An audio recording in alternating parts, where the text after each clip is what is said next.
Detail చూస్తే Telangana cabinet భేటీకి ముహూర్తం fix అయింది. సీఎం రేవంత్ రెడ్డి అధ్యక్షతన ఈ నెల 20న మంత్రిమండలి సమావేశం కానుంది. ఈ భేటీలో పలు కీలక అంశాలపై చర్చించడంతో పాటు కొన్నింటికి కేబినెట్ ఆమోదం తెలపనున్నట్లు సమాచారం. ప్రభుత్వం ప్రతిష్టాత్మకంగా తీసుకొచ్చిన హైడ్రాకి చట్టబద్ధత, ధరణి స్థానంలో కొత్తగా తీసుకొచ్చిన భూమాత పోర్టల్పై కేబినెట్ నిర్ణయం తీసుకునే ఛాన్స్ ఉన్నట్లు తెలుస్తోంది. ఇక మూసీ ప్రక్షాళన వేగవంతం, నిధుల కేటాయింపుతో పాటు రాష్ట్రంలో వరద నష్టం, జిల్లాల వారీగా ఎన్ని నిధులు ఇవ్వాలనే అంశంపై డిస్కస్ చేసే ఛాన్స్ ఉంది. దీంతో పాటుగా స్థానిక సంస్థల ఎన్నికలు, కులగణనపై ఇటీవల రాష్ట్ర హైకోర్టు వెలువరించిన తీర్పుపై మంత్రిమండలి చర్చించనున్నట్లు తెలుస్తోంది.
రైట్, ఈ విషయమై మరింత సమాచారాన్ని మా ప్రతినిధి తేజ లైవ్ లో ఉన్నారు. తెలంగాణ కేబినెట్ కి తేజ, ఇక తెలంగాణ కేబినెట్ భేటీకి అయితే ముహూర్తం ఫిక్స్ అయింది. సీఎం రేవంత్ రెడ్డి అధ్యక్షతన అయితే ఈ నెల 20న మంత్రిమండలి సమావేశం కానుంది. దీనికి సంబంధించి మీ దగ్గర అప్డేట్స్ ఏంటి?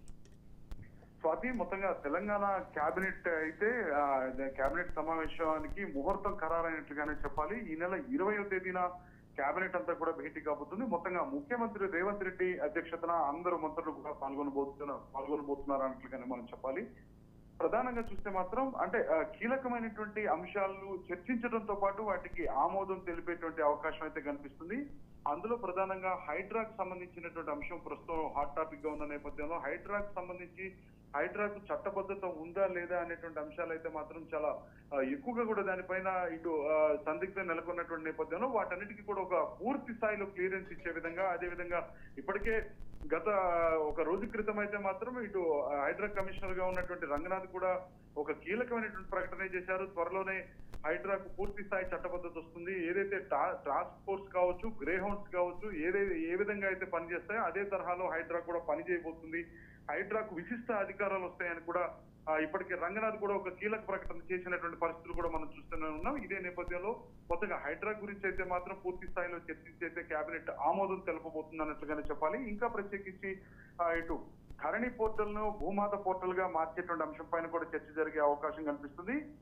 ఇంకా వరద నష్టం ఏ విధంగా అయితే జరిగిందో అంటే జిల్లాల వారీగా కూడా అంచనా వేసి ఏ జిల్లాకు ఎన్ని నిధులు కేటాయించాలి అనేటువంటి అంశం పైన కూడా ఇటు కేబినెట్ లో చర్చించి తీర్మానించేటువంటి అవకాశం కనిపిస్తుంది. తర్వాత అనంతరం మొత్తంగా అంటే ఇప్పటికే హైకోర్టు కూడా ఒక కీలకమైనటువంటి వ్యాఖ్యలు కూడా చేసింది. ఎందుకంటే స్థానిక సంస్థల ఎన్నికలు ప్రక్రియ, అదేవిధంగా బీసీ కులగణన అనేటువంటి అంశాలపైన 3 నెలల్లో ఈ ప్రక్రియ పూర్తి చేసి నివేదిక సమర్పించాలంటూ కూడా ఆదేశాలు కూడా జారీ చేసినటువంటి పరిస్థితి ఉన్నటువంటి నేపథ్యంలో వీటన్నిటి అంశాలపైన మధ్య అంటే ఈ కీలకంగా ప్రస్తుతం మనం ప్రస్తావించినటువంటి అంశాలపైన అయితే మాత్రం చర్చ జరగబోతుంది. వీటికి కేబినెట్ పూర్తి స్థాయి ఆమోదం కూడా తెలపబోతుంది అన్నట్లుగానే మనం చెప్పవచ్చు. Right, thank you Teja, thanks for the details.